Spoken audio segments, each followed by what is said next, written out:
Comme tous les jours de la semaine, ou presque, Sylla Dias est sur Radio Le 36. Oui, bonjour. Alors, les rumeurs sur la mort de Bouteflika, fondées ou pas?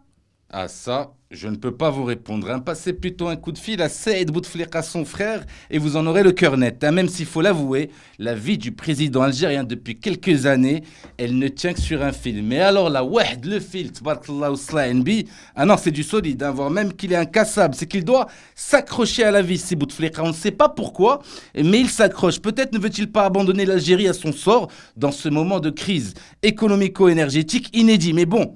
Il paraît que malgré la maladie, il est lucide, alors peut-être a-t-il peur de la mort, voilà tout. Là-haut, ça pourrait être pire que la maladie quand on voit comment l'Algérie a stagné depuis le début de son règne, et ce malgré 1000 milliards de dollars de chiffre d'affaires en vente de produits gaziers et pétroliers, selon le chiffre évoqué par le 360, il y a de quoi s'accrocher à la vie ici-bas, ça c'est moi qui vous le dis. Mais qu'est-ce qu'il va dire au bon Dieu une fois arrivé là-haut? Que toute la richesse de l'Algérie a été dilapidée dans la lutte contre l'intégrité territoriale du Maroc? À supposer que ça le regarde.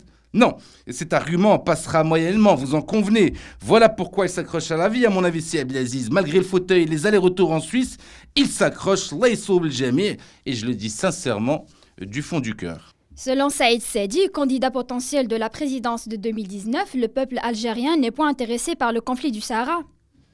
Alléluia, non, parce que le peuple algérien, ce qui l'intéresse, c'est le conflit avec sa classe politique. Hadek Kouloukil, ils savent pas ce que c'est, Msakin, depuis des siècles. Et puis le conflit avec le Maroc est très important pour les dirigeants algériens. Il fait monter la sauce, occupe les esprits, et la presse occulte les vrais problèmes locaux. L'armée est sur le qui-vive. Bouteflika est quasiment le seul à pouvoir quitter le pays, les frontières étant fermées de toutes parts. Ah non, Allah il sauve le jamais, autant le dire tout de suite. Merci Monsieur Le Dias, à jeudi. Ah, si tu le veux.